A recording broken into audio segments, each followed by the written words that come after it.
Hello everyone and welcome to Talent Academy. In this lesson, we will be going through talent basics. So let's start with our business model. So what are business models? So business models, whenever a project starts, there need to be a workflow which has to be represented through a graphical representation. And that graphical representation can be done through business model. So I have created a dummy business model. So say it.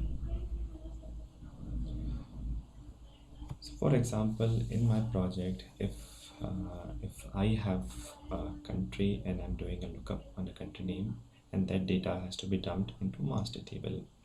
So I can create a graphical representation like this.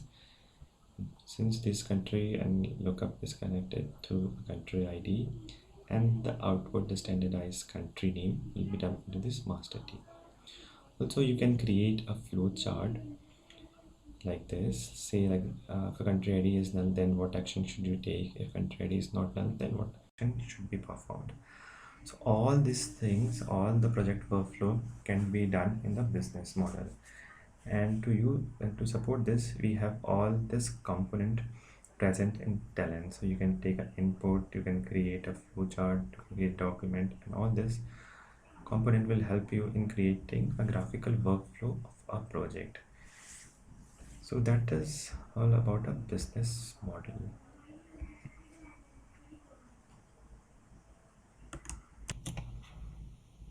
Now we come to job design. In job design, actual jobs are created, which has all the talent components. But before creating any job, we should create a folder which contains all the logical related jobs. For example, if I am creating a job for sales, those jobs should come under this sales folder so that we can relate each job with each other.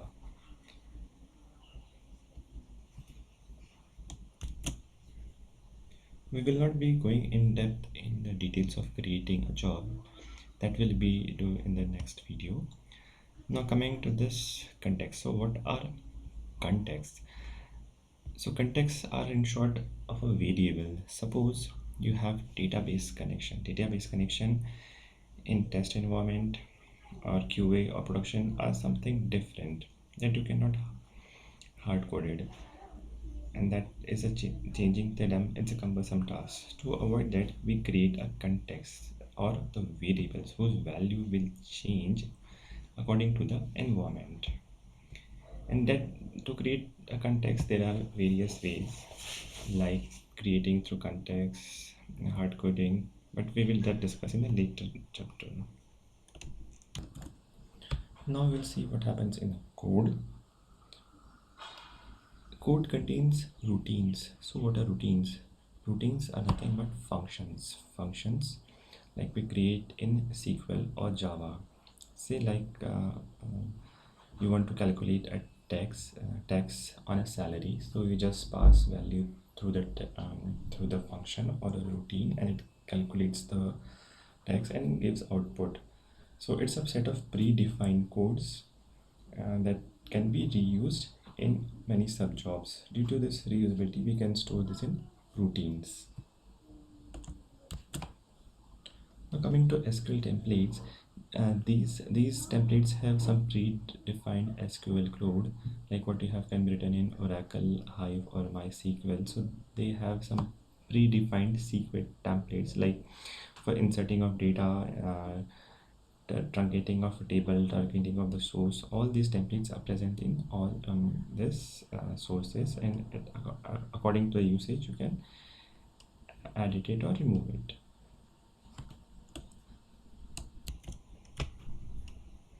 Now coming to metadata. What is metadata? Metadata helps in promoting reusability. Say you have a code, you want to read a file like country, and that file will be reused in many sub jobs. So if we do not use metadata, then for each job we have to read the file, create the schema, and edit the properties. That will be a very cumbersome task. Instead, what we can do is go to metadata and create the schema for this country, and using this file you can use this metadata in each of the job which where it is required. So metadata is very good for reusability. Same for the goes for the DB connection. If you want to have a connect to Oracle source, you just can create a DB connection here, and then you can reuse it in any other sources, many other files or sub jobs. So it so again, if you have the new job, you cannot create again and again database connection. You can just go to this metadata, drag and drop into a job, and that's the thing is done.